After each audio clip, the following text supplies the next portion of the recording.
നാം വിലയില്ലാത്തവരാണെന്ന് നമ്മെ ബോധ്യപ്പെടുത്തിക്കൊണ്ടിരിക്കുകയാണ് പിശാചിൻ്റെ ഒന്നാമത്തെ തന്ത്രം. ദൈവത്തിന് നിന്നെപ്പറ്റി വലിയ ചിന്തയൊന്നുമില്ല. ദൈവത്തിന് ചെയ്യാനായിട്ട് അനേക കാര്യങ്ങളുണ്ട്.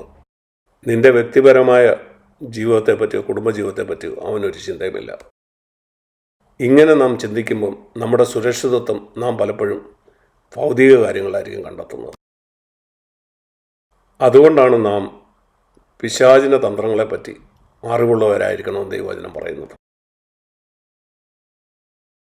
ദൈവത്തിൻ്റെ കണ്ണിൽ മനുഷ്യൻ വളരെ വിലയുള്ളവനെന്ന് കാണിക്കാനാണ് യേശു ഈ ലോകത്തിലേക്ക് വന്നത്. നമുക്ക് ഉൽപ്പത്തി പുസ്തകം 1-ാം അധ്യായത്തിലേക്ക് പോകാം. ഉൽപ്പത്തി പുസ്തകം 1-ാം അധ്യായത്തിൽ നിന്ന് ഒത്തിരി കാര്യങ്ങൾ നമുക്ക് പഠിക്കാനായിട്ട് കഴിയും.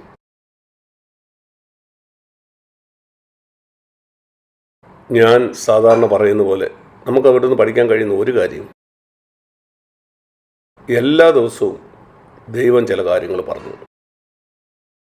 അവിടെ കാണുന്ന പദം ദൈവം കൽപ്പിച്ചു, ദൈവം കൽപ്പിച്ചു, ദൈവം കൽപ്പിച്ചു, ദൈവം കൽപ്പിച്ചു. ഇത് നിരന്തരം നമുക്കവിടെ കാണാൻ കഴിയും. 3-ാം വാക്യത്തിൽ ദൈവം കൽപ്പിച്ചു, 6-ാം വാക്യത്തിൽ ദൈവം കൽപ്പിച്ചു, പിന്നെയും അത് തന്നെ നാം കാണുന്നു. 9-ാം വാക്യത്തിൽ, 14-ാം വാക്യത്തിൽ, 20-ാം വാക്യത്തിൽ, പിന്നെ 24, 26 പിന്നെയും. ആ ആഴ്ചയുടെ എല്ലാ ദിവസവും ദൈവം ചിലത് പറഞ്ഞു. ദൈവം അങ്ങനെ കൽപ്പിച്ചപ്പോൾ ചില കാര്യങ്ങൾ സംഭവിച്ചു. ദൈവത്തിൻ്റെ ഓരോ വാക്കും ഓരോ പ്രവൃത്തികൾ ചെയ്തുകൊണ്ടേയിരുന്നു. വെളിച്ചമുണ്ടാകട്ടെ എന്ന് ദൈവം കൽപ്പിച്ചപ്പം വെളിച്ചമുണ്ടായി. വെളിച്ചങ്ങളുടെ മധ്യ ഒരു വിധാനം ഉണ്ടാകട്ടെ എന്ന് കൽപ്പിച്ചപ്പം അങ്ങനെ സംഭവിച്ചു. ഇതുപോലെ ദൈവം ഓരോ ദിവസവും ഓരോ കാര്യങ്ങൾ സംസാരിച്ചു. ദൈവവചനത്തിലെ 1-ാമത്തെ താളിൽ നിന്ന് തന്നെ നമുക്ക് പഠിക്കാൻ കഴിയുന്ന കാര്യം, ദൈവം എല്ലാ ദിവസവും സംസാരിച്ചു കൊണ്ടിരിക്കുന്നു. ഒരുപക്ഷെ നിങ്ങളത് കേൾക്കുന്നില്ലായിരിക്കും. നിങ്ങളത് കേൾക്കാത്തത് കേൾക്കാനുള്ള ക്ഷമയില്ലാത്തതുണ്ടാവും, അല്ലെങ്കിൽ നിങ്ങൾക്കതിന് താല്പര്യമില്ലായിരിക്കും. ലോകത്തിലുള്ള മിക്ക ആളുകളും അവൻ്റെ ശബ്ദം കേൾക്കുന്നില്ല, എന്നാൽ അവൻ എല്ലാ ദിവസവും സംസാരിച്ചു കൊണ്ടിരിക്കുകയാണ്. നിങ്ങളത് കേൾക്കുന്നുണ്ടെങ്കിൽ അത് നിങ്ങളുടെ ജീവിതത്തെ മാറ്റും. ഞാൻ ഊന്നി പറയാൻ ആഗ്രഹിക്കുന്ന ഒരു കാര്യം ഇതാണ്. ഞാൻ എന്നും ഇത് തന്നെ ഊന്നി പറഞ്ഞുകൊണ്ടിരിക്കുന്നു. കാരണം എനിക്കറിയാം ഇത് എൻ്റെ ജീവിതത്തെ മാറ്റിയ ഒരു കാര്യമാണ്. 65 കൊല്ലങ്ങൾക്ക് മുമ്പാണ് ഞാൻ രക്ഷിക്കപ്പെട്ടത്. അന്നു മുതൽ ഞാൻ ചെയ്തുകൊണ്ടിരുന്ന ഒരു കാര്യം, ദൈവവചനത്തിൽ ദൈവം എന്താ പറയുന്നതെന്ന് കേൾക്കാനായിട്ട് ഞാൻ ശ്രമിച്ചു. ഈ 65 വർഷവും എല്ലാ ദിവസവും ദൈവവചനം വായിച്ചു. അതെൻ്റെ ജീവിതത്തെ സമൂലം മാറ്റി. വായിച്ചു തുടങ്ങിയപ്പം എനിക്ക് അധികം കാര്യങ്ങളൊന്നും മനസ്സിലായില്ല. എന്നാൽ ഞാനത് തുടർന്നുകൊണ്ടിരുന്നപ്പം അത് കൂടുതൽ എൻ്റെ ജീവിതത്തെ വ്യത്യാസപ്പെടുത്തി. മറ്റൊരു കാര്യം, നിൻ്റെ ജീവിതത്തെ അത് വ്യത്യാസപ്പെടുത്തി കഴിയുമ്പോൾ മറ്റുള്ളവരെ സഹായിക്കാനായിട്ടും ദൈവം തൻ്റെ വചനം തരും. നമ്മളിവിടെ കാണുന്ന മറ്റൊരു കാര്യം, ദൈവം കൽപ്പിച്ച വചനത്തിലൂടെയാണ് എല്ലാ കാര്യങ്ങളും സംഭവിക്കുന്നത്. കോടിക്കണക്കിന് മത്സ്യങ്ങൾ സൃഷ്ടിക്കപ്പെട്ട ദൈവം ഇങ്ങനെ കൽപ്പിച്ചപ്പോഴാണ്. ജലജന്തുക്കൾ കൂട്ടമായി ജനിക്കട്ടെ എന്ന് ദൈവം കൽപ്പിച്ചതേ ഉള്ളൂ. ആ ഒറ്റ വാക്കിൽ അനേകതരം ജലജീവികൾ സൃഷ്ടിക്കപ്പെട്ടു. 20-ാം വാക്യത്തിലാണ് കാണുന്നത്. 24-ാം വാക്യത്തിൽ ഭൂതല ജന്തുക്കൾ ഉരുവാകട്ടെ എന്ന് ദൈവം കൽപ്പിച്ചു. കിളികളും ജന്തുക്കളും സിംഹവും പുലിയും കാട്ടുപോത്തും എല്ലാം സൃഷ്ടിക്കപ്പെട്ടു. ഒറ്റ വാക്കുകൊണ്ടാണ് ദൈവം ഇതിനെല്ലാം സൃഷ്ടിച്ചത്. എന്നാൽ മനുഷ്യനെ സൃഷ്ടിച്ചപ്പം മനുഷ്യനുണ്ടാകട്ടെ എന്നവന് പറയാമായിരുന്നു. എന്നാൽ അവൻ അങ്ങനെയല്ല ചെയ്തത്. ഉൽപ്പത്തി പുസ്തകം 2-ാം അധ്യായം 7 അവൻ മണ്ണുകൊണ്ട് മനുഷ്യൻ്റെ രൂപം സൃഷ്ടിച്ചു. ദൈവത്തിന് കൈകളില്ല. അവൻ എങ്ങനെയാണത് ചെയ്തതെന്ന് എനിക്കറിയില്ല. അവൻ മനുഷ്യൻ്റെ രൂപം സൃഷ്ടിച്ചിട്ട് അതിൻ്റെ മൂക്കിൽ ജീവശ്വാസം ഊതി. 7-ാം വാക്യം, അപ്പം മനുഷ്യൻ ജീവനുള്ള ദേഹിയായി. നിങ്ങൾ ഈ വ്യത്യാസം ശ്രദ്ധിച്ചോ? മറ്റുള്ളതെല്ലാം തൻ്റെ വാക്കുകൊണ്ട് സൃഷ്ടിച്ചതായിരുന്നു. അത് മീനാകട്ടെ, മൃഗങ്ങളാകട്ടെ, ആനയാകട്ടെ, കുതിരയാകട്ടെ, എല്ലാം സൃഷ്ടിക്കപ്പെട്ടു. അവൻ എല്ലാത്തിനെയും വേറെ വേറെ അല്ല സൃഷ്ടിച്ചത്. ഉണ്ടാകട്ടെ എന്ന് കൽപ്പിച്ചു, എല്ലാം ഉണ്ടായി. മത്സ്യങ്ങൾ, അനേക തരത്തിലുള്ള മത്സ്യങ്ങൾ ഉണ്ടായി. എന്നാൽ മനുഷ്യൻ്റെ കാര്യത്തിൽ ഒരൊറ്റ മനുഷ്യനെ സൃഷ്ടിക്കാൻ ദൈവം തൻ്റെ സ്വന്തം കൈകൾ ഉപയോഗിച്ച് അവനെ സൃഷ്ടിച്ചു. എന്നിട്ട് അവൻ്റെ മൂക്കിൽ ജീവശ്വാസം ഊതി. അങ്ങനെ മനുഷ്യൻ ജീവനുള്ള ദേഹിയായി തീർന്നു. സ്ത്രീയുടെ കാര്യത്തിലും അങ്ങനെ ആയിരുന്നു. അവൻ ആദമിന് ഒരു നിദ്ര വരുത്തി അവൻ്റെ ഒരു അസ്ഥി എടുത്ത് ഒരു സ്ത്രീയെ സൃഷ്ടിച്ചു. ഇതിൽ നിന്ന് നാം ഒരു കാര്യം ഗ്രഹിക്കണം. ദൈവത്തിന് മനുഷ്യൻ്റെ ഓരോ കാര്യത്തിലും വ്യക്തിപരമായ താല്പര്യങ്ങളുണ്ട്. ദൂതന്മാർ പോലും ഇപ്രകാരമല്ല സൃഷ്ടിക്കപ്പെട്ടത്. ദൂതന്മാരെ സൃഷ്ടിച്ചതിനെപ്പറ്റി ദൈവവചനത്തിലില്ല. ഉൽപ്പത്തി പുസ്തകം 1 വായിക്കുമ്പോൾ എനിക്ക് തോന്നുന്നത് അനേക ദൂതന്മാരുണ്ടാകട്ടെ എന്ന് ദൈവം കൽപ്പിച്ചു. അങ്ങനെ സംഭവിച്ചു. പെട്ടെന്ന് തന്നെ കോടിക്കണക്കിന് ദൂതന്മാർ സൃഷ്ടിക്കപ്പെട്ടു. പ്രധാന ദൈവദൂതനായ മിഖായേലും ഗബ്രിയേലും ഒക്കെ അവരെ ദൈവം തൻ്റെ സ്വന്തം കൈകൊണ്ട് സൃഷ്ടിച്ചതല്ല. ഞാൻ മനസ്സിലാക്കുന്ന അങ്ങനെയാണ്. മനുഷ്യൻ മാത്രമേ ഉള്ളൂ ദൈവം തൻ്റെ സാദൃശ്യത്തിലും സ്വരൂപത്തിലും സൃഷ്ടിച്ചത്. ദൂതന്മാർ ദൈവസ്വരൂപത്തിൽ സൃഷ്ടിക്കപ്പെട്ടവരല്ല. മനുഷ്യൻ മാത്രമാണ് ദൈവത്തിൻ്റെ സാദൃശ്യത്തിൽ സൃഷ്ടിക്കപ്പെട്ടത്. ഞാനിത് പറയുന്നത് നിങ്ങൾ ദൈവത്തിന് എത്ര വിലപ്പെട്ടവനാണെന്ന് പറയാനാണ്. പിശാച് എപ്പോഴും നിങ്ങളോട് പറയുന്നത് നിങ്ങൾ വിലയില്ലാത്തവനാണ്, നിങ്ങൾ ദൈവത്തിന് പ്രയോജനമില്ലാത്തവനാണ്. നമ്മൾ പല തെറ്റുകളും ചെയ്തിട്ടുള്ളവരായിരിക്കാം. എൻ്റെ സഹോദരി സഹോദരന്മാരെ, ഞാൻ നിങ്ങളോട് പറയട്ടെ, നിങ്ങൾ എത്ര പോഷനായിരുന്നാലും നിനക്ക് സാമർഥ്യമില്ലായിരിക്കും, നീ പഠിത്തത്തിൽ പുറകിലായിരിക്കാം, നീ കണക്ക് പരീക്ഷയെ തോറ്റു കാണും. ദൈവത്തിന് അത് അല്പം പോലും വിഷയമല്ല. നിന്നെ ദൈവം വിലമതിക്കുന്നു. നീ ഒരിക്കലും ഒരിക്കലും മറക്കരുത്. നമ്മുടെ കുഞ്ഞുങ്ങളെയും ചെറുപ്പത്തിൽ തന്നെ നാം പഠിപ്പിക്കണം. അവർ ദൈവത്തിന് വളരെ വളരെ വിലപ്പെട്ടവരാണെന്നുള്ള കാര്യം. അവർ മൃഗങ്ങളെ പോലെയല്ല, ദൈവം സൃഷ്ടിച്ച മറ്റൊന്നിനെ പോലെയുമല്ല, ദൂതന്മാരെക്കാൾ വിശേഷപ്പെട്ടവരാണ്. ദൈവവചനത്തിൽ കാണുന്ന ദൈവഭക്തന്മാരുടെ ശുശ്രൂഷകന്മാരാണ് ദൂതന്മാരെന്നാണ്. നമ്മുടെ വില നാം മനസ്സിലാക്കേണ്ടത് വളരെ പ്രധാനപ്പെട്ടതാണ്. അത് നിഗളമല്ല, അതൊരു സത്യമാണ്. നാം അത് വിശ്വസിക്കണം. അത് നമ്മുടെ ജീവിതത്തിൽ ഒത്തിരി സുരക്ഷിത ബോധം കൊണ്ടുവരും. കാരണം പിശാച് എപ്പോഴും നമ്മെ അരിഷ്ടരാക്കാനാണ് ശ്രമിക്കുന്നത്. ദൈവത്തിന് നാം എത്ര മൂല്യമുള്ളവരാണെന്ന് കാണിക്കാൻ ഞാനൊരു ഉദാഹരണം പറയാം. യേശു ശിഷ്യന്മാരെ വിട്ടുപോകുന്നതിന് മുമ്പ് യോഹന്നാൻ 14 അവൻ തൻ്റെ അന്ത്യ അത്താഴത്തിനിരിക്കുകയാണ്. താൻ ക്രൂശിലേക്ക് നടന്നടുക്കുകയാണ്. അപ്പം അതിൽ കൂടെ സ്വർഗത്തിലേക്ക്. യേശു ശിഷ്യന്മാരോടുണ്ടായിരുന്നപ്പം അവർ വളരെ സുരക്ഷിതരായിരുന്നു. അവൻ അവരോടൊപ്പം ഉണ്ടായിരുന്നപ്പം അവർക്ക് യാതൊരു പ്രശ്നവും ഇല്ലായിരുന്നു. 5000 പേർക്ക് കഴിക്കാനായിട്ട് ഭക്ഷണമില്ലാതിരിക്കുമ്പം ഒരു പ്രശ്നമില്ല, യേശു അവിടെ ഉണ്ട്, അവനത് പരിഹരിച്ചു. ആ കൊടുങ്കാറ്റടിച്ചപ്പം യേശു അവിടെ ഉണ്ടായിരുന്നു, അവനത് പരിഹരിച്ചു. പ്രശ്നം എന്തു തന്നെ ആയിരുന്നാലും ഒരു പ്രശ്നമില്ല. 3.5 കൊല്ലം അവർ മനസ്സിലാക്കി യേശുവിന് പരിഹരിക്കാൻ കഴിയാത്ത ഒരു പ്രശ്നവുമില്ല. ദൈവവചനം പറയുന്നത് ദൈവം ഇന്നും എന്നേക്കും അനന്യനാണെന്നാണ്. യേശുവിൻ്റെ ഈ ലോകത്തിലെ ജീവിതം നാം കാണുമ്പോൾ യേശുവിന് അപ്പം തന്നെ പരിഹരിക്കാൻ കഴിയാത്ത ഒരു പ്രശ്നവും ശിഷ്യന്മാർക്ക് അവരുടെ ജീവിതത്തിൽ ഒരിക്കലും നേരിടേണ്ടി വന്നില്ല. എന്നാൽ ഇപ്പം അവൻ ദൂരേക്ക് പോവുകയാണ്. ഇപ്പം അവരാകെ ആശങ്കയിലാണ്. നിങ്ങൾ ഏതെങ്കിലും സമയത്ത് ഇതുപോലെ അസ്വസ്ഥരാണെങ്കിൽ ഒരു വാക്ക് ഞാൻ നിങ്ങൾക്ക് തരാം. യോഹന്നാൻ 14:18 യേശു പറഞ്ഞു, ഞാൻ നിങ്ങളെ ഒരിക്കലും അനാഥരായിട്ട് വിടുകയില്ല. ഞാൻ അനാഥരെ കണ്ടിട്ടുണ്ടോ? അവർ വളർന്നു മുതിർന്നവരായാലും ഇന്ത്യയിൽ ധാരാളം അനാഥ മന്ദിരങ്ങളുണ്ട്. അതിന് കാരണം ഇതാണ്. അപ്പനും അമ്മയും മരിച്ചു പോയിട്ട് പല കുഞ്ഞുങ്ങളും ഈ അനാഥ മന്ദിരങ്ങളിലായിരിക്കും വളർന്നു വരുന്നത്. അവരുടെ ജീവിതകാലം മുഴുവൻ അവരൊരു അരിഷ്ടാവസ്ഥയിലായിരിക്കും. ഞാൻ കണ്ടിട്ടുണ്ട്, അവർ വളർന്ന് 50ഉം 60ഉം വയസ്സാകുമ്പോഴും അവരനാഥരായിരുന്നതുകൊണ്ട് അവരെപ്പോഴും അരിഷ്ടാവസ്ഥയിലായിരിക്കും. ആത്മീയമായിട്ട് നമ്മളിങ്ങനെ ആയിരിക്കണമെന്നല്ല ദൈവത്തിൻ്റെ ഇഷ്ടം.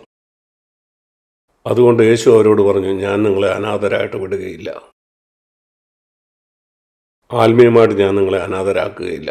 നാളെ എനിക്ക് എന്ത് സംഭവിക്കുമെന്ന് വിചാരിച്ച് ഭാവിയെപ്പറ്റി വിചാരപ്പെട്ടുകൊണ്ട് എനിക്ക് ജീവിക്കാനുള്ള മാർഗമൊക്കെ ഉണ്ടാകുമോ?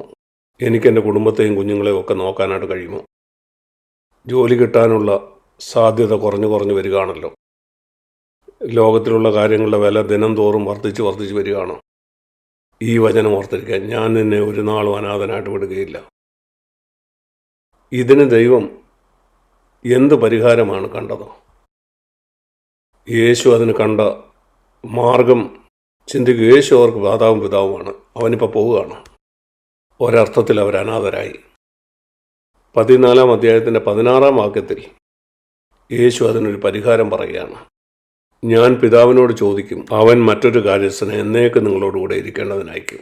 യേശുവായിരുന്നു അവരുടെ ഒന്നാമത്തെ സഹായി, എപ്പോഴും എല്ലാ കാര്യത്തിനും. എന്നാൽ ഇപ്പോൾ അവൻ പറയുകയാണ്, നിങ്ങൾക്ക് മറ്റൊരു സഹായകനായിട്ട് പരിശുദ്ധാത്മാവിനെ നിങ്ങളോടുകൂടെ എപ്പോഴും ഇരിക്കേണ്ടതിന് ഞാൻ അയച്ചു തരും. സഹോദരി സഹോദരന്മാരെ, ഇതാണ് അതിൻ്റെ ഉത്തരം. നമ്മുടെ സഹായത്തിനായിട്ടുള്ള പരിശുദ്ധാത്മാവിനെ നാം അറിയണം. പരിശുദ്ധാത്മാവ്, യേശുവിൻ്റെ സാന്നിധ്യം എല്ലായ്പ്പോഴും നമുക്ക് അനുഭവവേദ്യമാക്കി തരും.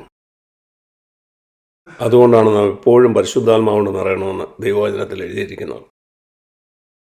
നിങ്ങളുടെ ജീവിതത്തിൻ്റെ എല്ലാ മേഖലയും അവന് മുമ്പിൽ തുറന്നു വയ്ക്കുന്നെങ്കിൽ നിങ്ങൾ കർത്താവിനോട് പറയുക, കർത്താവ്, ഞാൻ അങ്ങേ പൂർണ്ണമായി വിശ്വസിക്കുന്നു.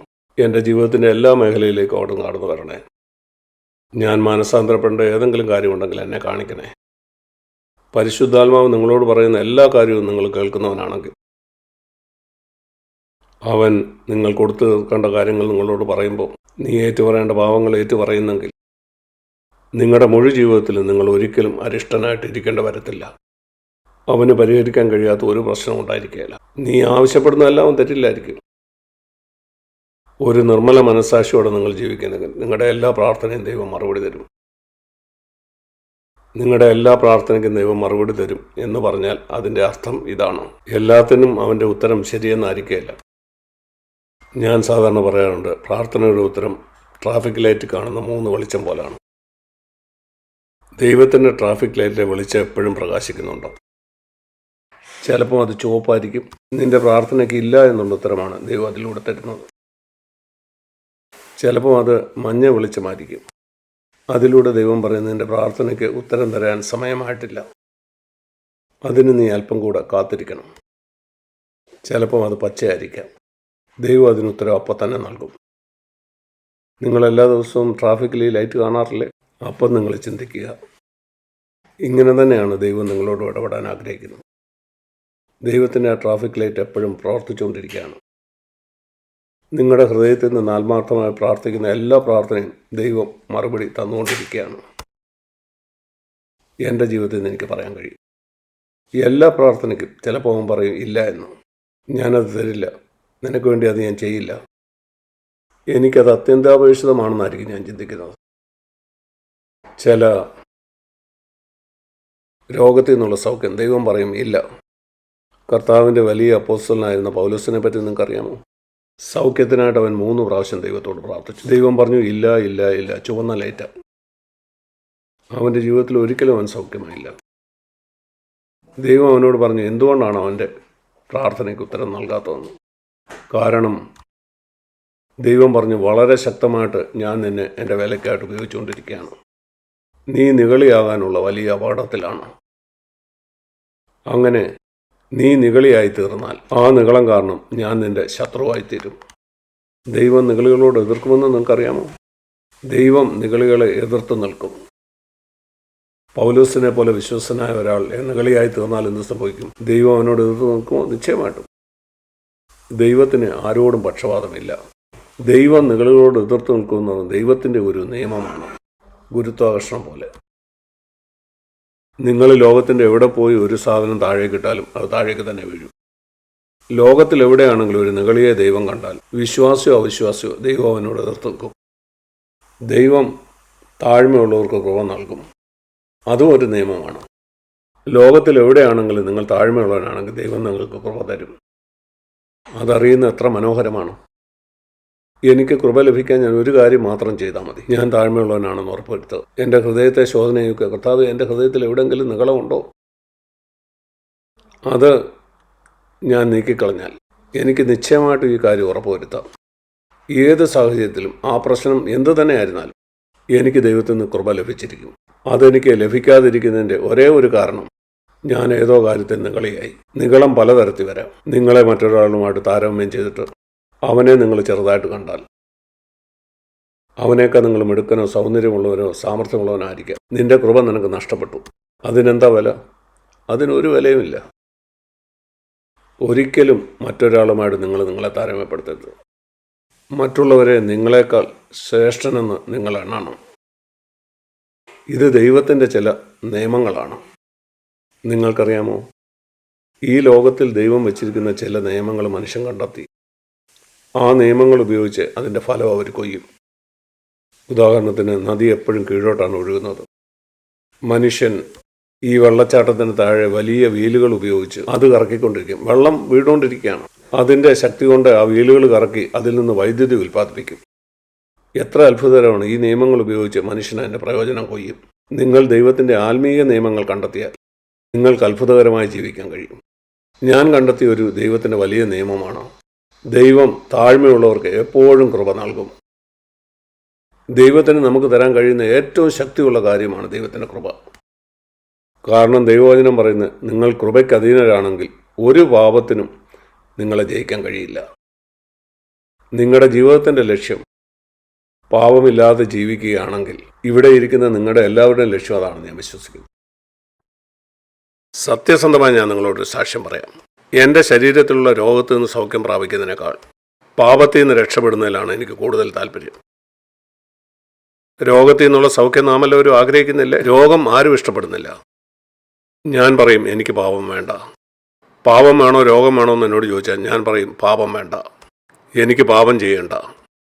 നിങ്ങളെല്ലാവരോടും ഞാൻ ഈ ചോദ്യം ചോദിക്കുകയാണ്. രോഗത്തെ നിങ്ങൾ വെറുക്കുന്നത് പോലെ പാപത്തെ നിങ്ങൾ വെറുക്കുന്നുണ്ടോ? ശരിക്കും നിങ്ങൾ ഒരു രോഗത്തോട് പ്രതികരിക്കുന്നത് പോലെ പാപത്തെ നേരിടുന്നുണ്ടോ? അങ്ങനെയാണെങ്കിൽ നമ്മളിൽ പലരും അനേകം വർഷങ്ങൾക്ക് മുമ്പ് തന്നെ പാപത്തിൽ നിന്ന് സ്വാതന്ത്ര്യം പ്രാപിച്ചിട്ടുണ്ടായിരിക്കണം. കോപം സാധാരണമായിട്ട് മനുഷ്യൻ അകപ്പെടുന്ന ഒരു പാപമാണത്. അതിനെ നിങ്ങൾ ക്യാൻസർ പോലോ എയ്ഡ്സ് പോലോ വെറുക്കുന്നുണ്ടെങ്കിൽ നിങ്ങൾക്കത് വേണ്ട. അല്ലെങ്കിൽ നിങ്ങൾക്കുണ്ടാകുന്ന മറ്റേതെങ്കിലും ഒരു രോഗത്തെ പോലെ നിങ്ങളത് കാണുന്നുണ്ടെങ്കിൽ, അതുപോലെ പാപത്തെ വെറുത്താൽ ദൈവം അതിൽ നിന്ന് തന്നെ രക്ഷിക്കും. അതിനെ ജയിക്കാനുള്ള കൃപ ദൈവം എനിക്ക് തരും. ഞാൻ പറയും, ദൈവം താഴ്മയുള്ളവർ കൃപ കൊടുക്കുന്നു. നാം ഇവിടെ വായിക്കുന്നത് എന്താ? ഞാൻ പിതാവിനോട് ചോദിക്കും, യോഹന്നാൻ 14:16, അവൻ മറ്റൊരു കാര്യസ്ഥനെ നിങ്ങൾക്ക് തരും, അവൻ എന്നേക്ക് നിങ്ങളോടുകൂടെ ഇരിക്കും. പരിശുദ്ധാത്മാവിനെ വിളിക്കുന്നത് കൃപയുടെ ആത്മാവെന്നാണ്. പരിശുദ്ധാത്മാവാണ് നമുക്ക് കൃപ തരുന്നത്. എനിക്ക് ആത്മനിറവുണ്ടെങ്കിൽ എനിക്ക് കൃപയും ഉണ്ടായിരിക്കും. കൃപയുണ്ടെങ്കിൽ ഞാൻ ഈ വാക്യം നിങ്ങളെ കാണിക്കാം. 1 എബ്രായ ലേഖനം 10-ാം അധ്യായം. എബ്രായർ 10. ദൈവവചനം വളരെ ശക്തിയുള്ളതാണ്. ഇവിടെയാണ് പരിശുദ്ധാത്മാവിനെ കൃപയുടെ ആത്മാവെന്ന് പറയുന്നത്. എബ്രായർ 10:29. അവിടെ നാം കാണുന്നത് ഇങ്ങനെയാണ്, കൃപയുടെ ആത്മാവിനെ എങ്ങനെയാണ് നിന്ദിക്കുന്നതെന്ന്. അത് നാം പാപത്തെ ഗൗരവമില്ലാത്തതായിട്ട് കാണുമ്പോഴാണ്. ഇവിടെ നാം ഇപ്രകാരമാണ് വായിക്കുന്നത്, 29-ാമത്തെ വാക്യം. ദൈവപുത്രനെ ചവിട്ടിക്കളയുകയും തന്നെ വിശുദ്ധീകരിച്ച നിയമരക്തത്തെ മലിനം എന്ന് നിരൂപിക്കുകയും കൃപയുടെ ആത്മാവിനെ നിന്ദിക്കുകയും ചെയ്താൽ എത്ര കഠിനമായ ശിക്ഷയ്ക്ക് പാത്രമാകും. അടിസ്ഥാനപരമായിട്ട് ഇത് പാപത്തെ ലഘുവായിട്ട് കാണുന്നതാണ്. ചിന്തിച്ചു നോക്കൂ, യേശുവിൻ്റെ രക്തം, എൻ്റെ പാപം എങ്ങനെ ക്ഷമിക്കപ്പെട്ടത്? അത് യേശു ആ ക്രൂശിൽ തൂങ്ങിക്കൊണ്ട് തൻ്റെ രക്തം മുഴുവനും എനിക്ക് വേണ്ടി ഒഴുക്കിക്കൊണ്ടാണ്. അങ്ങനെ എൻ്റെ പാപം ശുദ്ധീകരിക്കപ്പെട്ടു. എൻ്റെ പാപത്തിൽ നിന്ന് രക്ഷിക്കുന്ന ഈ രക്തത്തെ ഞാൻ ലഘുവായിട്ട് എടുക്കുന്നുണ്ടെങ്കിൽ ഞാൻ യേശുവിൻ്റെ രക്തത്തെ തള്ളിക്കളയുകയാണ്. അതങ്ങനെ തന്നെയാണ്. എൻ്റെ ജീവിതത്തിലുള്ള ഏത് പാപവും, ഒരാളോടുള്ള കയ്പായിരിക്കാം, കോപമായിരിക്കാം, കുറ്റം പറയുന്നത്, ഇതിനെയൊക്കെ ഞാൻ ലഘുവായിട്ടെടുത്താൽ ഞാൻ പറയുന്ന ഇതാണ്, യേശുവിൻ്റെ രക്തത്തെ ഞാൻ കാര്യമാക്കുന്നില്ല, അതിനൊരു വിലയുമില്ല. ഇവിടെ പറയുന്നത് യേശുവിൻ്റെ രക്തത്തെ നിങ്ങൾ മലിനമെന്ന് വിചാരിക്കുകയാണ്. കൃപയുടെ ആത്മാവിനെ നിങ്ങൾ നിന്ദിക്കുകയാണ്. പരിശുദ്ധാത്മാവിനോട് കൃപയുടെ ആത്മാവെന്നാണ് പറയുന്നത്. താഴ്മയുള്ളവർക്ക് ആ കൃപയുടെ ആത്മാവിനെ പ്രാപിക്കാൻ കഴിയും. അതുകൊണ്ട് ഞാൻ എപ്പോഴൊക്കെ എനിക്ക് താഴേക്ക് പോകണമെന്ന് പറയുന്നു, എനിക്ക് മറ്റുള്ളവരെ എന്നേക്കാൾ ശ്രേഷ്ഠനെന്ന് കരുതണം എന്ന് വിചാരിക്കുന്നെങ്കിൽ, അവിടെ തന്നെ നിങ്ങളെ എപ്പോഴും സൂക്ഷിക്കുന്നെങ്കിൽ, നിങ്ങളെപ്പോഴും ആത്മാവിൽ നിറഞ്ഞവനായിരിക്കും. ഞാൻ പറയട്ടെ, നിങ്ങളുടെ ജീവിതം പൂർണ്ണമായിട്ടും വ്യത്യസ്തമായിരിക്കും. ആദ്യമായിട്ട് ദൈവം തൻ്റെ ആത്മാവോട് നിറക്കി എൻ്റെ ജീവിതത്തെ വ്യത്യാസപ്പെടുത്തുകയും ചെയ്തപ്പോൾ ഞാൻ പറഞ്ഞു, കർത്താവേ, എല്ലാ ദിവസവും എനിക്ക് വേണ്ടിയത് ഇതാണ്. എല്ലാ ദിവസവും എൻ്റെ ജീവിതം മുഴുവനും ഈ ആത്മാവോട് നിറയാൻ ഞാൻ ആഗ്രഹിക്കുന്നു. ഓരോ നിമിഷവും. സങ്കീർത്തനം 34 അധ്യായം എൻ്റെ ഹൃദയത്തിലേക്ക് പലപ്പോഴും കടന്നു വരുന്ന ഒരു കാര്യമാണ്. പരിശുദ്ധാത്മാവിലായിരിക്കാൻ ഞാൻ ആഗ്രഹിക്കുന്ന എല്ലായ്പ്പോഴും. സങ്കീർത്തനം 34 4-5 വാക്യങ്ങൾ. ഞാൻ യഹോവയോട് അപേക്ഷിച്ചു, അവൻ എനിക്ക് ഉത്തരമരുളി. എൻ്റെ സകല ഭയത്തിൽ നിന്നും അവൻ എന്നെ വിടുവിച്ചു. ഇത് പഴയ നിയമമാണ്, മനോഹരം. പുതിയ നിയമത്തിൽ ഇത് എത്ര അധികമായിരിക്കണം. ഞാൻ ഭയപ്പെടുന്ന സകല കാര്യങ്ങളിൽ നിന്നും ദൈവത്തിന് എന്നെ രക്ഷിക്കാൻ കഴിയും. ഇങ്ങനെ സംഭവിക്കുമെന്ന് ഞാൻ ഭയപ്പെടുന്ന കാര്യം എൻ്റെ കുഞ്ഞുങ്ങൾക്ക് ഇങ്ങനെ സംഭവിക്കുമോ, എൻ്റെ കുടുംബത്തിന് സംഭവിക്കുമോ, ഇങ്ങനെയുള്ള എല്ലാ ഭയത്തിൽ നിന്നും ഞാൻ അപേക്ഷിച്ചു. സകല ഭയത്തിൽ നിന്നും അവനെ രക്ഷിച്ചു. അവങ്കലേക്ക് നോക്കിയവർ എൻ്റെ മുഖഭാവം തന്നെ തേജസ്സുള്ളതായിട്ട് മാറും. നാം നിരാശരായിരിക്കാൻ ദൈവം ആഗ്രഹിക്കുന്നില്ലെന്ന് നിങ്ങൾക്കറിയാമോ? കോപത്തോടെ ഇരിക്കാൻ, വിഷാദിച്ചിരിക്കാൻ.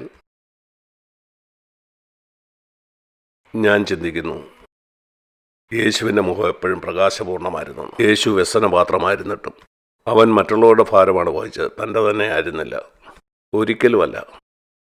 മറ്റുള്ളവർ അവനോട് എങ്ങനെയാണ് പെരുമാറിയത്, അവനെ പിശാചെന്ന് വിളിച്ചോ, മറ്റുള്ളവർ അവനോട് എങ്ങനെ മോശമായിട്ട് പെരുമാറിയോ, അവനെ ഉപദ്രവിച്ചതോ, അവൻ എപ്പോഴും തൻ്റെ ഹൃദയത്തിൽ സന്തുഷ്ടനായിരുന്നു. പരിശുദ്ധാത്മാവിനാൽ.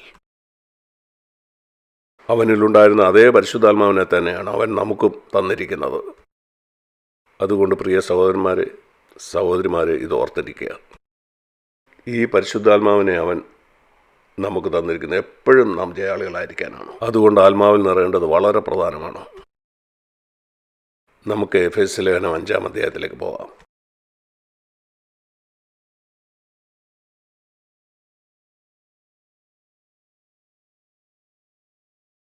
പരിശുദ്ധാത്മാവിൽ നിറയുമ്പോൾ നമുക്ക് എന്താണ് സംഭവിക്കുന്നത്? എഫേസ്യർ 5:18 ഈ വാക്യത്തിൽ 2 കൽപ്പനകളുണ്ട്. വീഞ്ഞു കുടിച്ച് മത്തരാകരുത്, ആത്മാവ് നിറഞ്ഞവരായിരിപ്പീൻ. ഇതൊരു നിർദ്ദേശമല്ല. പുതിയ നിയമത്തിലുള്ളത് നിർദ്ദേശങ്ങളല്ല, മറിച്ച് കൽപ്പനകളാണ്. ദൈവത്തിൻ്റെ ഒരു കൽപ്പന ലംഘിക്കുന്നത് പാപമാണ്. ഇവിടെ 2 കൽപ്പനകളുണ്ട്. അതിലൊരു കൽപ്പന ഇതാണ്, വീഞ്ഞു കുടിച്ച് മത്തരാകരുത്, ആത്മാവ് നിറഞ്ഞവരായിരിപ്പീൻ. 2 കൽപ്പന. വീഞ്ഞു കുടിച്ച് മത്തരാകരുത്, ആത്മാവ് നിറഞ്ഞവരായിരിപ്പീൻ. ഇപ്പം ഞായറാഴ്ച രാവിലെ നിങ്ങളിൽ ആരും വീഞ്ഞു കുടിച്ച് മത്തരായിട്ട് ഇവിടെ വരികയില്ല. വീഞ്ഞു കുടിച്ച് മത്തരാകുന്ന ദൈവവചനം പറയുന്നുണ്ട്. എന്നാൽ അതേ വചനം പറയുന്നു, ആത്മാവ് നിറഞ്ഞവരായിരിപ്പീൻ. അതുകൊണ്ട് നിങ്ങൾ ഈ കൂട്ടായ്മയിലേക്ക് വന്നപ്പോൾ ആത്മാവ് നിറഞ്ഞവരായിട്ടായിരിക്കണം വരേണ്ടത്. ഇതേ വാക്യത്തിൽ തന്നെ ഇവിടെ ഒരാൾ മദ്യപിച്ച് മത്തനായിട്ട് ഈ സഭയിലേക്ക് കടന്നു വന്നാൽ നാം പറയുവാൻ ദൈവവചനം ഗൗരവമായിട്ട് എടുക്കുന്നില്ല. എന്നാൽ ഒരാൾ ആത്മാവിൽ നിറയുന്ന കാര്യത്തിൽ ഗൗരവമില്ലാതെ ഇവിടെ വന്നാലോ ഒരുപോലെ തന്നെയാണ്. വീഞ്ഞു കുടിച്ച് മത്തനായിട്ട് ഒരാൾ സഭയിലേക്ക് വരുന്ന പോലെ തന്നെയാണ് ആത്മാവിൽ നിറയാതെ ഒരാൾ വരുന്നത്. രണ്ടും ഒരുപോലെ അനുസരണക്കേടാണ്. ഞാൻ അങ്ങനെയാണ് കാണുന്നത്. ഒരാൾ വീഞ്ഞു കുടിച്ച് മത്തനായിട്ട് വരുന്നു, ഞാൻ ആത്മാവിൽ നിറയാൻ ആഗ്രഹമില്ലാത്തവനാണെങ്കിൽ ഞാൻ അവനെ പോലെ തന്നെയാണ്. നിങ്ങൾ നിങ്ങളോട് തന്നെ അത് പറയുക. ആത്മാവിൽ നിറയുന്ന കാര്യത്തിൽ നിങ്ങൾ ഗൗരവമുള്ളവനാകും. ഞാൻ വിശ്വസിക്കുന്നു ആത്മാവിൽ നിറയുന്നതാണ് ക്രിസ്ത്യ ജീവിതത്തിലെ ഏറ്റവും പ്രധാനപ്പെട്ട കാര്യമെന്ന്. ആത്മാവിൽ നിറയാനായിട്ട് എൻ്റെ ജീവിതത്തിൽ എല്ലാ ദിവസവും ഞാൻ അന്വേഷിച്ചുകൊണ്ടിരിക്കുന്നു. അതില്ലാതെ എനിക്ക് ജീവിക്കാൻ കഴിയില്ല. പാപത്തെ ജയിക്കാനോട് അതില്ലാതെ കഴിയില്ല. എൻ്റെ മനോഭാവം പലപ്പോഴും മോശമായിരിക്കും. ഞാൻ പലപ്പോഴും അങ്ങനെ ആയിരുന്നു. വീണ്ടും ജനിച്ചവനാണോ? യേശു എൻ്റെ ഹൃദയത്തിലുണ്ട്. എങ്കിലും പലപ്പോഴും മറ്റുള്ളവരെക്കുറിച്ച് ചിന്തിച്ച് ഞാൻ മോശം മനോഭാവമുള്ളവനായിരുന്നു. ഞാൻ പറഞ്ഞു, കർത്താവേ, അങ്ങ് ഒരിക്കലും മോശം മനോഭാവമുള്ളവനായിരുന്നില്ല. എന്തു തന്നെ സംഭവിച്ചാലും ആളുകൾ അവനോട് എങ്ങനെ പെരുമാറിയാലും വചനം പറയുന്ന ഞാനൊരു ക്രിസ്ത്യാനിയാണെങ്കിൽ യേശു നടന്നതുപോലെ ഞാനും നടക്കണം. പിശാച് പറയും അത് അസാധ്യമാണ്. പിശാച് നിങ്ങളോട് പറഞ്ഞുകൊണ്ടേയിരിക്കും അങ്ങനെ ഒരു ജീവിതം അസാധ്യമാണ്. ശരിയാണ്, പരിശുദ്ധാത്മാവില്ലെങ്കിൽ അത് അസാധ്യം തന്നെയാണ്. എന്നാൽ നിങ്ങൾ ആത്മാവിൽ നിറഞ്ഞവനാണെങ്കിൽ, ഇവിടെ പറയുന്നത് നിങ്ങൾ ആത്മാവിൽ നിറഞ്ഞവനാണെങ്കിൽ എഫേസ്യ ലേഖനം 5:18-19 പറയുന്ന പോലെ സ്തുതികളാലും ആത്മീക ഗീതങ്ങളാലും തമ്മിൽ സംസാരിച്ചും നിങ്ങളുടെ ഹൃദയത്തിൽ കർത്താവിന് പാടിയും കീർത്തനം ചെയ്തുകൊണ്ടിരിക്കും. നിങ്ങൾ ചിന്തിക്കുന്ന നിരാശപ്പെടുകയും പരാതി പറയുന്നവൻ്റെ ഒരു ചിത്രമാണോ ഇത്? മറ്റുള്ളവരുടെ ജീവിതത്തെ അങ്ങനെ ആക്കുന്നവൻ അല്ല. വളരെ സന്തോഷമുള്ള ഒരു മനുഷ്യൻ്റെ ചിത്രമാണ്. ആത്മാവിൽ നിറയുമ്പോൾ നിങ്ങളുടെ ജീവിതവും ഇതുപോലെയാകും. ആനന്ദമുള്ളവൻ. അവനൊരു മോശം മനോഭാവത്തിലല്ല. എന്ത് സംഭവിച്ചാലും എപ്പോഴും ദൈവത്തിന് നന്ദി പറയുന്നവൻ. ആത്മാവിൽ നിറഞ്ഞവൻ്റെ ഒരു ചിത്രമാണിത്. നിങ്ങളുടെ ജീവിതവും 18-19 വാക്യത്തിൽ പറയുന്ന പോലെ ആകും. ഞാൻ സത്യസന്ധമായി പറയാണ്, ഞാൻ വീണ്ടും ജനിച്ചതിന് ശേഷവും അനേക വർഷം ഞാനിങ്ങനെ ആയിരുന്നില്ല. കാരണം ഒന്നാമതായിട്ട് ദൈവത്തിനത് ചെയ്യാൻ കഴിയുമെന്ന് ഞാൻ വിശ്വസിച്ചിരുന്നില്ല. രണ്ടാമത് ഞാൻ ചുറ്റും നോക്കിയപ്പം അനേക ക്രിസ്ത്യാനികൾ ഇതുപോലെയാണ് ജീവിക്കുന്നത്. പലപ്പോഴും അവർ പരാതിപ്പെടുകയും പിറുപിറുക്കുകയും മറ്റുള്ളവരെയൊക്കെ കുറ്റപ്പെടുത്തിക്കൊണ്ട് ജീവിക്കുന്നത് കണ്ടപ്പോൾ ഞാൻ വിചാരിച്ചു ഇതുപോലെ ആയിരിക്കും ക്രിസ്ത്യ ജീവിതമെന്ന്. എന്നാൽ ദൈവവചനം പറയുന്ന ക്രിസ്ത്യ ജീവിതം ഇതെല്ലാം ഞാൻ മനസ്സിലാക്കി. ഞാൻ പറഞ്ഞ കർത്താവെ, വചനത്തിൽ പറയുന്ന ഈ ജീവിതമാണ് എനിക്ക് വേണ്ടി. ഒരിക്കലും ഒരു മോശം മനോഭാവത്തോടെ ഇരിക്കാനായിട്ട് ഞാൻ ആഗ്രഹിക്കുന്നില്ല. അത് സാധ്യമാണെന്ന് നിങ്ങൾ വിശ്വസിക്കുന്നുണ്ടോ? ഞാൻ പറഞ്ഞ കർത്താവെ, ഇതെനിക്ക് വേണം. എനിക്ക് രോഗമുണ്ടായിരിക്കാം, വേദന ഉണ്ടായിരിക്കാം, പല പരീക്ഷകളിലൂടെ ഞാൻ കടന്നു പോകുന്നുണ്ടായിരിക്കാം, മനുഷ്യൻ്റെ എതിർപ്പുകൾ. എന്നാലും എനിക്ക് മോശം മനോഭാവത്തോടെ ഇരിക്കേണ്ട. ഒരിക്കലും ഒരിക്കലും ഒരിക്കലും. സഹോദരിമാരെ, ഇങ്ങനെയെങ്കിൽ നിങ്ങളുടെ കുടുംബജീവിതം എന്തായിരിക്കും? എല്ലാ ദിവസവും ഭാര്യയും ഭർത്താവും ഈ നല്ല മനോഭാവത്തോടെ ആയിരിക്കുന്നെങ്കിൽ, ഒരിക്കലും ഒരു മോശം മനോഭാവത്തോടെ ഇരിക്കുന്നില്ലെങ്കിൽ, ഇങ്ങനെ ജീവിക്കാൻ പറ്റുമെന്ന് അനേകരും വിശ്വസിക്കുന്നില്ല.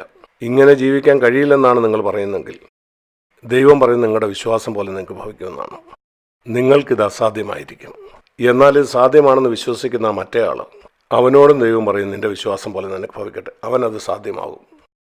ഇത് വിശ്വസിക്കാനാണ് ഞാൻ നിങ്ങളെ ഉത്സാഹിപ്പിക്കുകയാണ്. ഞാൻ പറയുന്നതല്ല, ദൈവത്തിൻ്റെ വചനം പറയുന്നത്. ആത്മ നിറവുള്ളവനായിരിക്കുക. നിങ്ങളെല്ലായ്പ്പോഴും സന്തുഷ്ടനായിരിക്കും. ചിന്തിച്ചു നോക്കി, നിങ്ങളുടെ ഭവനത്തിൽ എത്ര വ്യത്യാസം കൊണ്ടുവരാൻ കഴിയും? നിങ്ങളുടെ കുഞ്ഞുങ്ങളുടെ ജീവിതത്തിൽ അത് എത്ര വ്യത്യാസം കൊണ്ടുവരും? അവരുടെ അപ്പനും അമ്മയും ഒരിക്കൽ പോലും കോപത്തോടെ ശബ്ദം ഉയർത്തി സംസാരിക്കാതിരിക്കുന്നത് കാണുമ്പോൾ പല പ്രശ്നങ്ങളും ആ വീട്ടിൽ കാണാം. എന്നാൽ അവർ കർത്താവിനെ വിശ്വസിക്കുന്നു. നിങ്ങൾ ചിന്തിച്ചു നോക്കൂ, വളരെ ചെറുപ്പത്തിൽ തന്നെ നിങ്ങളുടെ മക്കളെ ഈ കാര്യം പഠിപ്പിക്കാൻ കഴിഞ്ഞാൽ, നിങ്ങളുടെ ജീവിതത്തിലെ ഏത് പ്രശ്നമായിട്ട് ദൈവത്തിൻ്റെ അടുക്കൽ ചെന്നാൽ അതിനൊരു പരിഹാരമുണ്ട്.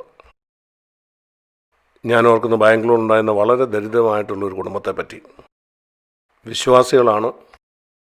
അവർക്ക് നല്ല ഭക്ഷണം വാങ്ങാനായിട്ട് കഴിയില്ലായിരുന്നു. ഒരിക്കലും അവരുടെ ഒരു മകൻ ഇങ്ങനെ പറഞ്ഞു, ഇന്ന് ഇച്ചിരി മീൻ കഴിച്ചാൽ കൊള്ളാമെന്ന് എനിക്ക് തോന്നുന്നു.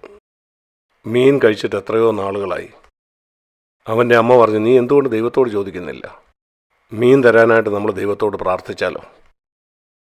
നിങ്ങൾ വിശ്വസിച്ചാലും ഇല്ലെങ്കിലും അന്നാരോ മീൻ വാങ്ങി അവരുടെ വീട്ടിലേക്ക് വന്നു. ദൈവം അങ്ങനെയുള്ള കാര്യം ചെയ്യുമോ? തന്നെ വിശ്വസിക്കുന്നവർക്ക് വേണ്ടി ദൈവം അത് ചെയ്യും. ചിന്തിച്ചു നോക്കിയാൽ ആ കുഞ്ഞുങ്ങൾക്ക് എന്താണ് സംഭവിച്ചത്? ആ ഒരു കൊച്ചു കാര്യം അവരുടെ ജീവിതത്തിൽ ഒരിക്കലും അവർ മറന്നു കാണില്ല. ഒരിക്കൽ ഞങ്ങളുടെ ജീവിതത്തിൽ ഒരു ചെറിയ കാര്യം, ഒരു മീൻ വേണമെന്ന് ഞങ്ങൾ ആഗ്രഹിച്ചപ്പോൾ ദൈവം ആ പ്രാർത്ഥനയ്ക്ക് മറുപടി തന്നു. ദൈവവചനത്തിൽ ഞങ്ങൾ വായിച്ചിട്ടുള്ളതുപോലെ ദൈവം ആ കാര്യം ഞങ്ങളുടെ ജീവിതത്തിൽ ചെയ്തു. നാം ആത്മാർത്ഥമായിട്ട് പരിശുദ്ധാത്മാവിൻ്റെ അഭിഷേകത്തിനായിട്ട് പ്രാർത്ഥിക്കണം. അതുപോലെ ഓരോ ദിവസവും ദൈവവചനത്തിൽ നിന്ന് നാം കേൾക്കണം. അപ്പോൾ പരിശുദ്ധാത്മാവ് അതിലൂടെ നമ്മളോട് സംസാരിക്കും. അങ്ങനെയാണ് യേശു ജീവിച്ചത്. യെശയ്യാവ് 50-ാം അധ്യായത്തിൽ ഞാൻ ഒരു വാക്യം നിങ്ങളെ കാണിക്കാം. ഓരോ ദിവസവും യേശു ജീവിച്ചിങ്ങനെയാണ്. യെശയ്യാവ് 50-ലേക്ക് നമുക്ക് പോകാം.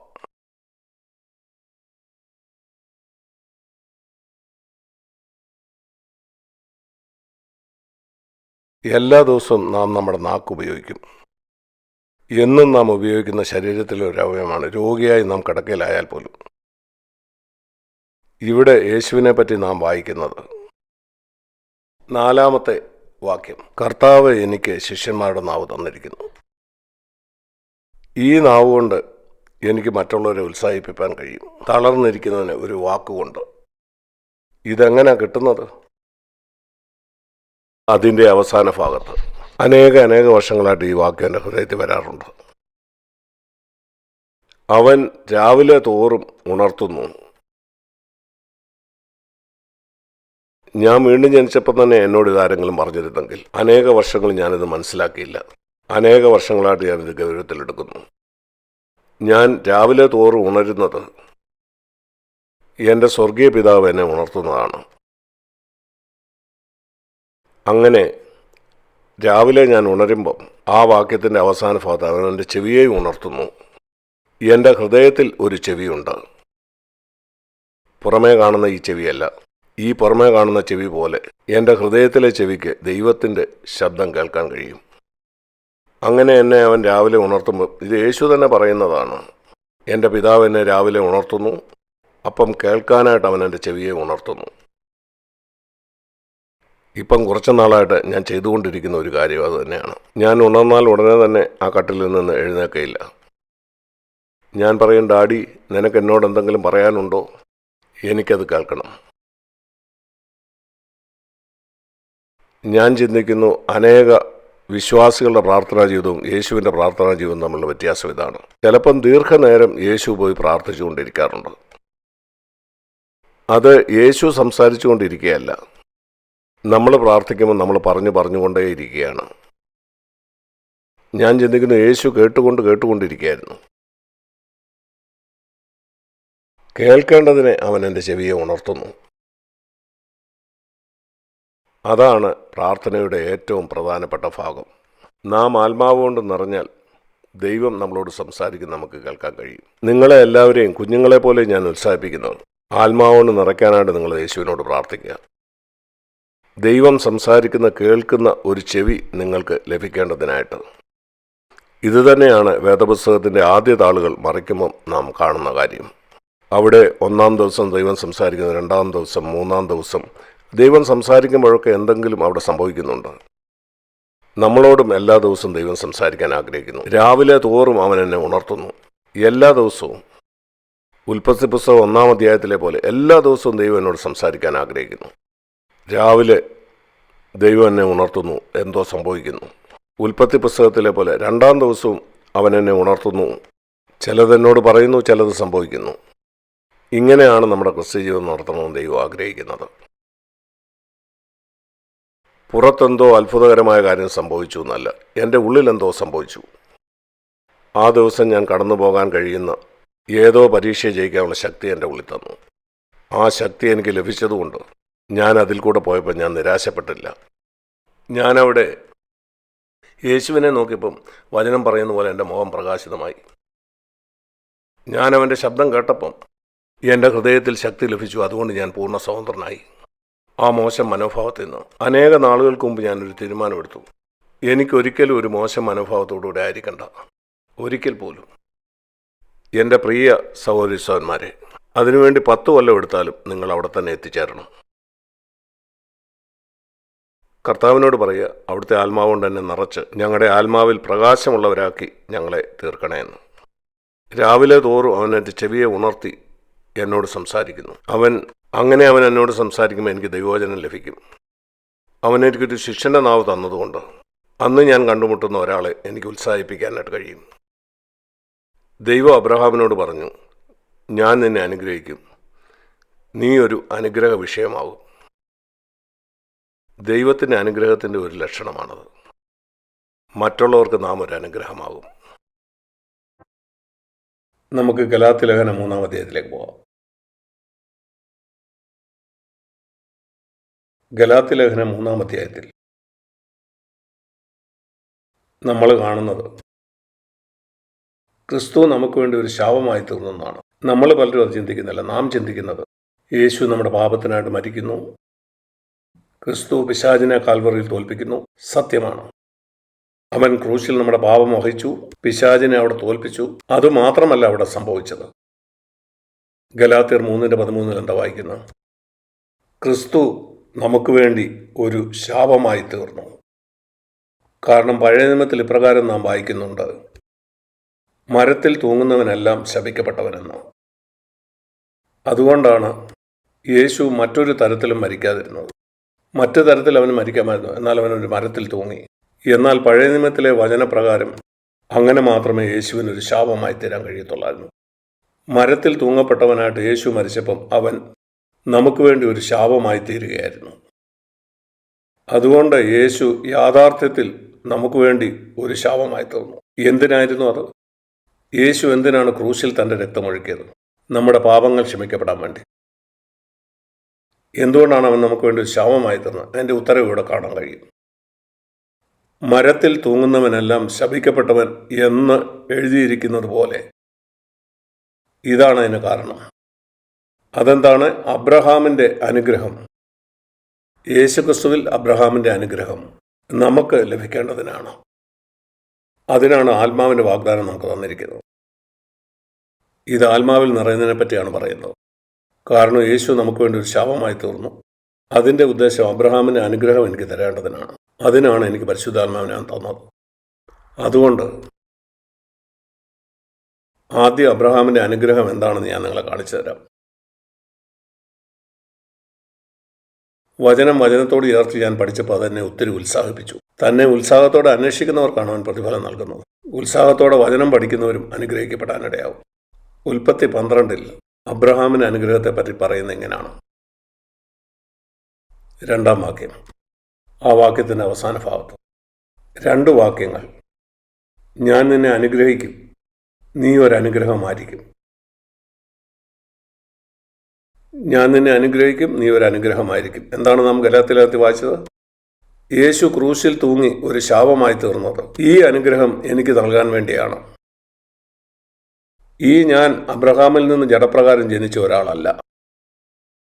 എന്നാൽ പരിശുദ്ധാത്മാവിൽ കൂടെ എന്നെ ദൈവം അനുഗ്രഹിക്കുകയും ഒരനുഗ്രഹമാക്കി തീർക്കുകയും ചെയ്യും. ഇതാണ് ജീവനല്ല നദികൾ ഒഴുകുമെന്ന് പറയുന്നതിൻ്റെ അർത്ഥം.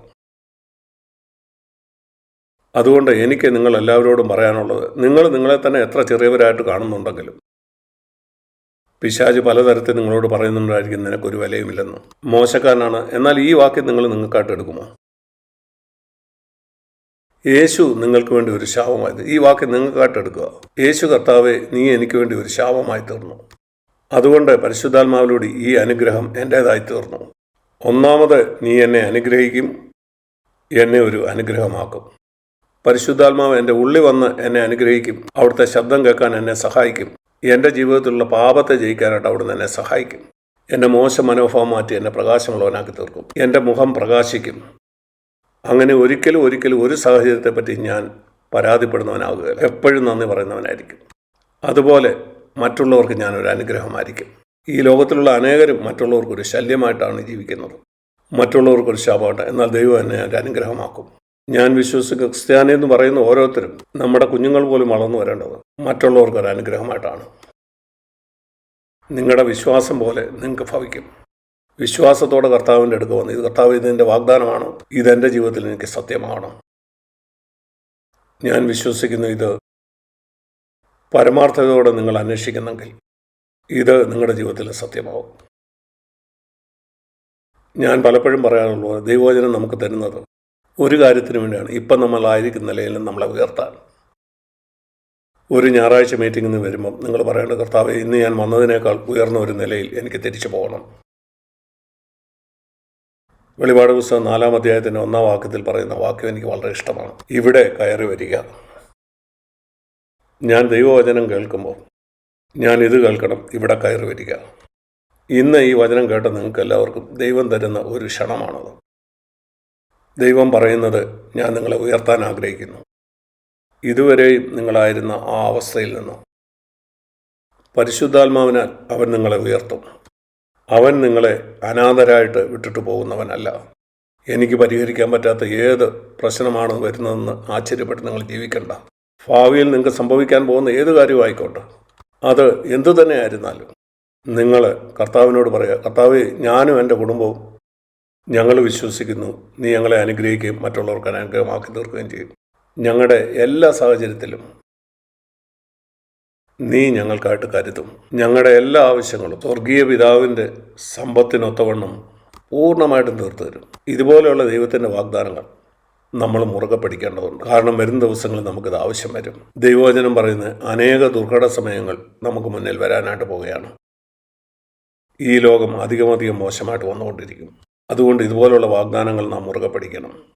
എൻ്റെ ദൈവം എൻ്റെ എല്ലാ ആവശ്യങ്ങളും നടത്തിത്തരും. തൻ്റെ മഹത്വത്തിൻ്റെ ധനത്തിനൊത്തവണ്ണം അവൻ ചെയ്യും. ഈ വാഗ്ദാനങ്ങൾ നാം മുറുകെ പിടിക്കുക. എൻ്റെ ആത്മീയവും ഭൗതികവുമായ ജീവിതത്തിൽ എന്തൊക്കെ നേരിടണമെന്ന് എനിക്കറിയില്ല. നീ പറഞ്ഞു, അതെല്ലാം ഞാൻ നോക്കിക്കൊള്ളാവുന്നു. നീ എന്നെ ഒരിക്കലും കൈവിടുകയോ ഉപേക്ഷിക്കുകയില്ല. ഇന്നലെയും ഇന്നും എന്നേക്കും അവിടുന്ന് അനന്യനാണ്. സഹോദരന്മാരെ, ഇത് നിങ്ങൾ ഓർത്തിരിക്കുക. പരിശുദ്ധാത്മാവ് എപ്പോഴും നിങ്ങളെ ഈ കാര്യം ഓർപ്പിച്ചുകൊണ്ടേയിരിക്കട്ടെ. നിങ്ങൾ പരീക്ഷിക്കപ്പെടുന്ന സമയത്തും യേശു തന്നെയും അവൻ പിശാചിനെ ജയിച്ചത് പിശാചെ എന്ന് പോകുന്നു പറഞ്ഞല്ല. പിശാച് അവനെ പരീക്ഷിച്ചപ്പം അവൻ പറഞ്ഞ ദൈവത്തിൻ്റെ വചനമാണ്. ഇങ്ങനെ എഴുതിയിരിക്കുന്നു. മറ്റൊരു പരീക്ഷയുമായിട്ട് വന്നപ്പോഴും അവൻ പറഞ്ഞ് ഇങ്ങനെ എഴുതിയിരിക്കുന്നു. ഇതെന്നെ പഠിപ്പിച്ചത്. പിശാച് എന്നെ കോപിക്കാനായിട്ടോ നിരാശപ്പെടാനായിട്ടോ ഏത് കാര്യത്തിൽ എന്നെ പരീക്ഷിക്കുമ്പോഴും ഞാൻ ധ്യാനിച്ചിട്ടുള്ള ഒരു ദൈവവചനം എൻ്റെ ഹൃദയത്തിലേക്ക് ദൈവം തരും. ആ വചനം എൻ്റെ ഹൃദയത്തിലേക്ക് പരിശുദ്ധാത്മാവ് വിട്ടുതരും. അപ്പോൾ എനിക്ക് പിശാചിനോട് പറയാൻ കഴിയും, നിനക്കിതിന് കഴിയില്ല. നീ കാൽവറിയിൽ തോൽപ്പിക്കപ്പെട്ടവനാണ്. ഞാൻ ക്രിസ്തുവിനുള്ളവനാണ്. അവൻ എൻ്റെ കൂടെയുണ്ട്. എൻ്റെ പ്രിയ സഹോദരന്മാരെ, വരും ദിവസങ്ങളിൽ ഇങ്ങനെ ജീവിക്കാനായിട്ട് നിങ്ങൾ ശീലിക്കുക. ദൈവം നമ്മെ അനുഗ്രഹിക്കുമെന്നുള്ള ആ വാഗ്ദാനം അവൻ നിറവേറ്റും. ഒരുപക്ഷെ ഇന്നലെ ആയിരിക്കാം നിങ്ങൾ മാനസാന്തരപ്പെട്ടത്. ദൈവം നിങ്ങളെ അനുഗ്രഹിക്കുക, ഒരു അനുഗ്രഹ വിഷയമാക്കുകയും ചെയ്യും. ആമേൻ.